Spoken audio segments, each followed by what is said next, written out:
But I'd like to do is go through a bunch of the technologies before we get really pragmatic on, how do they get integrated into the health system.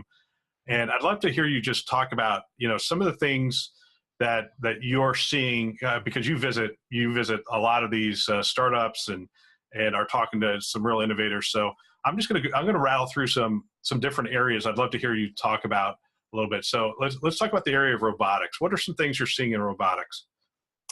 So it's not new now to have robotic surgery. Intuitive Surgical has been a leader, and those have been out for a while. Still debate about whether they really improve outcomes or lower cost. But remember, that's now the surgeon still very intuitively controlling every move of that robot.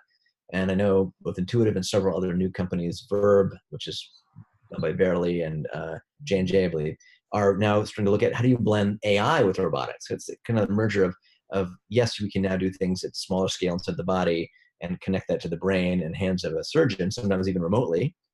But now how do we inform what you're seeing through your scope, maybe layering an MRI or CT data to see where the tumor is inside the liver you're resecting, for example, or to guide someone through a surgery, doing remote mentoring or doing that autonomously, looking at analyzing videos and seeing that's where the gallbladder duct is, and be careful if you're doing a cholecystectomy. So I think there's this interesting convergence point of robotics with AI, machine learning, and now that you can start to record every move of a surgeon, let's say, on a particular device, to increasingly, hopefully, use that for training and also to democratize surgical access when we can put maybe a surgical device in a more remote location with less trained practitioners.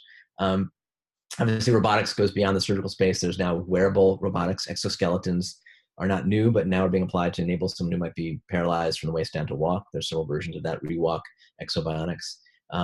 Robotics in being integrated into wheelchairs to enable stand-up wheelchair that Dean Kamen developed initially, that turned into more of a commercial device.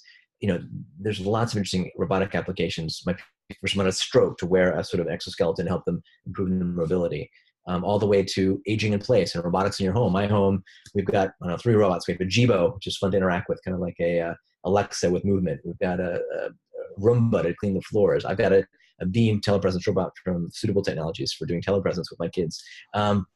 So those are things that are coming to our homes pretty quickly that can help do remote care, telemedicine, or social visits, or enable someone who's older to have augmented daily living activities. So robotics is getting exciting and more and more accessible.